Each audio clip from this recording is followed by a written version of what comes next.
Based on our changes to the grammar, we'll need to update our abstract syntax for Mo programs. First, we'll need two new kinds of expressions. Tyfunny is for a big fun. It has two fields, first for a symbol, that's the type variable that we're abstracting over, and then for a body expression. Tyappy is for a type application, and this combines an expression with a type argument. We need one new kind of value for polymorphic values, polyv. The body here is an expression, which is waiting for a type before it can be evaluated. And since we have an expression here, we need to make sure that we keep track of the environment associated with that expression. And lastly, for types, we have an ID type, which is just simple, and a for all type, which combines a symbol and a type body. Let's go through a few examples. First, what should happen when we interp a big fun?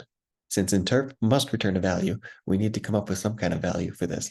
And that's where polyv comes in. When we interpret a big fun expression, we get back a polyv.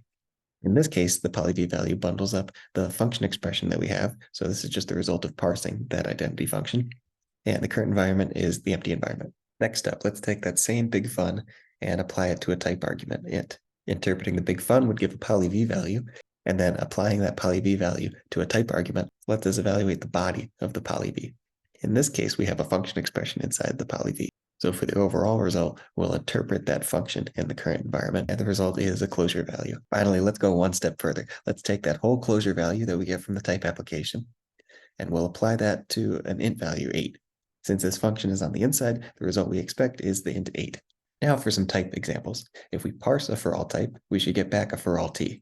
The symbol inside the for all t should match the symbol that we used in the surface syntax, and the body of the for all t should match the type that we had up above. A for all type like this should show up as the result of type checking a big fun expression. If we have big fun alpha with the identity function as the body, we expect a for all t with the symbol a and an arrow type on the inside. What if we try to type check a function that uses a type variable but doesn't have it inside of a big fun?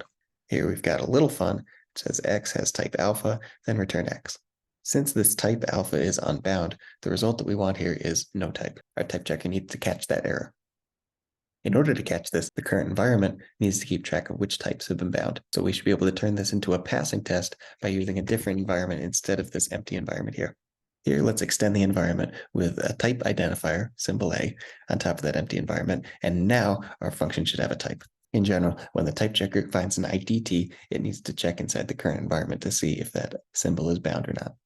When we wrap our identity function inside of a big fun with the symbol alpha, this expression should type check even with an empty environment. That means the type checker for big fun needs to extend the environment with the current symbol. And in this case, the expression should type check, and the overall type should be a for all t with the symbol a. If we take that same expression and we apply it to a type argument, in this case int, then the result that we get back should be a substituted type, arrow from int to int. This means that in addition to having types inside environments, we need to take care to do substitution inside of types.